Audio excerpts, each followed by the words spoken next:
Alô, amigos, aqui estamos para mais um YouTube.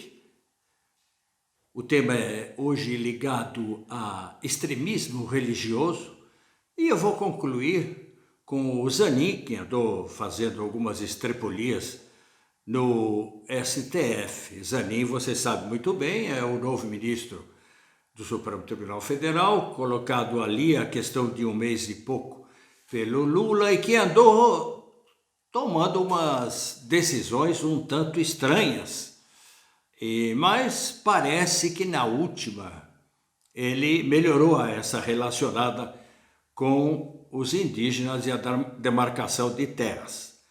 Mas vamos lá. Qual a diferença? No Brasil isso é muito atual, hein? Qual a diferença entre o fanático islamita do Iraque e um fanático cristão evangélico brasileiro? Vamos recorrer à literatura atual.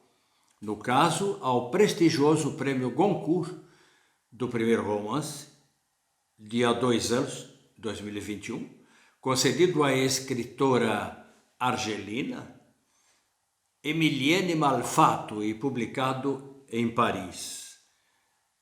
Esse prêmio foi concedido a essa escritora por seu primeiro romance, Que por você se lamente o rio Tigre. É a história do último dia de uma jovem iraquiana que será morta por seu irmão pelo crime de ter ficado grávida sem antes ter se casado religiosamente, como manda a lei do profeta. Para manter a honra da família, seu irmão, assim que chegar do trabalho, quebrará sua cabeça com uma grande pedra e ninguém mais poderá pronunciar o nome de sua irmã. Esse crime não será punido por uma questão muito simples, porque na verdade sua irmã pecadora nunca existiu. A outra história de pedra, essa é a primeira pedra. Atire a pedra. A outra história de pedra, ou melhor, nesse caso, pedras, é contemporânea. São 40 mil metros quadrados de pedras importadas de uma pedreira de Hebrom, na Cisjordânia, terra do patriarca Abrão, citado naquele livro único que os evangélicos sempre leem, chamado Bíblia. Essas pedras foram importadas pelo fanatismo do pastor Edir Macedo, que estava interessado em construir o templo de Salomão, e ele queria construir esse templo com pedras vindas da Cisjordânia, lá onde viveu o Abraão, para, com essas pedras, construir o templo da Igreja Universal. Pedras consideradas sagradas, na qual tocam agora, que foi construído esse prédio, tocam com fervor as mãos dos fiéis pentecostalistas evangélicos, à espera de bênçãos e milagres em gestos idólatras ou pedralatria, idolatria da pedra. Vamos deixar de lado o fanatismo feminicida iraquiano. Felizmente, as fogueiras cristãs, onde se assavam hereges, já se apagaram faz tempo, embora a exigência da submissão feminina ao homem, considerado ser superior pelo livro sagrado, continue, embora de maneira mais soft. O que nos interessa agora são as pedras. As pedras vindas em navio cargueiro de Hebrom em 2011. Quantos milhões de reais teriam custado esses 40 mil metros quadrados de pedras transportados num navio para São Paulo? Chegaram em Santos, depois transbordo do porto para São Paulo. pedras que não podem ser mastigadas pelos 30 milhões de famintos brasileiros. Quantos pãezinhos poderiam ter sido comprados para serem distribuídos numa Santa Ceia nacional? Fazer uma Santa Ceia grande com pãezinhos em lugar de pedras. De nada adiantou Jesus ter alertado: qual de vocês, se seu filho pedir pão, lhe dará uma pedra? Edir Macedo trouxe pedras de Hebrom, não trouxe pães em lugar de pão. E essa importação de pedras sagradas, não preciosas, implicava no pagamento de um imposto de importação igual a 85 mil reais. Edir Macedo se revoltou contra essa imposição tributária, contra esse imposto. É verdade, embora o Brasil seja um país laico, não siga a lei mosaica e garanta a liberdade das pessoas terem outras crenças, além da evangélica, existem as exceções. No Brasil, as exceções parecem ser a regra, não? No Brasil tem as leis, depois tem as exceções. E as exceções são a regra. Uma dessas exceções é a de que os pastores e as igrejas evangélicas não paguem impostos. Todo mundo paga, menos eles. Eles são exceção. Nem local, nem o de renda, nem, queria o Edir Macedo, essa de importação. Ao que a Receita Federal retorquiu com outra exceção: a imunidade tributária concedida aos evangélicos e às outras religiões vale, mas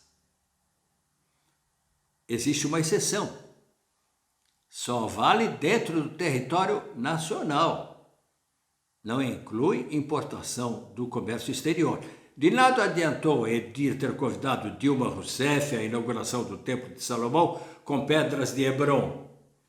Como também de nada adiantou Dilma Rousseff ter quebrado o princípio da laicidade ao participar dessa inauguração, pensando a conquistar a confiança dos pentecostalistas evangélicos. Não adiantou nada.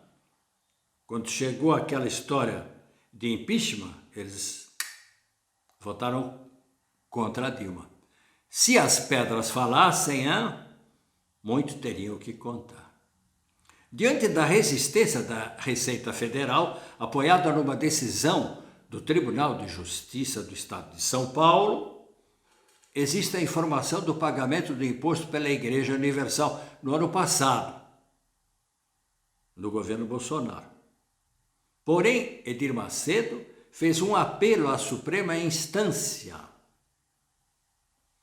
E, provavelmente por milagre divino, porque eles fazem um sorteio, e por milagre divino, a decisão sobre esse pedido de instância no STF caiu com quem? Caiu com o terrivelmente evangélico André Mendonça, que chutou para baixo o princípio da laicidade do Estado brasileiro. Agora, a imunidade a impostos, ICMs inclusive, é mista, incluindo o patrimônio, a renda e os serviços relacionados com as finalidades essenciais das entidades imunes. Ou seja, essa decisão de que importar pedra sagrada não precisa pagar imposto pode abrir caminho para outras importações religiosas, talvez mais valiosas do que pedras. Importar outra coisa para a igreja: materiais, objetos, instrumentos, desde que sirvam à missão da igreja. A porta foi aberta. Se Lula decidir dar mais alguns favores aos evangélicos, pensando que vai ganhar a retribuição, poderemos falar numa evangelização do STF. Mesmo porque, embora não sendo evangélico, o mais recente ministro, aí chegamos no Zanin, Cristiano Zanin, vem se revelando conservador, como os evangélicos, reforçando posições retrógradas e poderá travar aberturas esperadas pela esquerda. Isso é bastante sintomático, ou seja, em poucos dias como ministro, a imprensa de esquerda e mesmo centro-esquerda se assustou, pois Zanin terá pela frente uns 25 anos como ministro, ele é jovem ainda.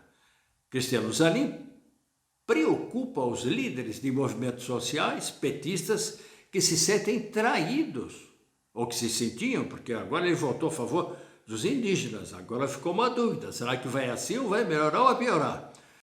Depois dos votos do novo ministro contra a equiparação da homotransfobia ao crime de injúria racial, contra a esperada descriminalização do porte de maconha para consumo pessoal e contra o princípio da insignificância para furtos de pequeno valor. Jurista experimentado na advocacia, Zanin parece mais interessado, como jurista, legalista, ao teor e letra da lei do que à aplicação social da lei. Lembrando nisso quem? O inspetor Javert, de Os Miseráveis, de Victor Hugo. A esperança agora é a indicação de uma mulher negra, porém, desde que não seja evangélica. Atenção, hein? Porque o Trump lá já fez um STF evangélico, reacionário retrógrado. Não vão botar mais um evangélico, nem que se diga de esquerda. Nenhum. Chega, o Brasil é um país laico, porque isso poderá significar mais um reforço dos conservadores e criaria problemas em questões relacionadas como homossexualidade, aborto e igualdade social. É isso, meus amigos. Se você gostou, você clica aí no curtir, compartilhe, deixa um comentário e, o que é muito importante para que esse canal continue, se inscreva. Isso é muito importante. E vamos em frente.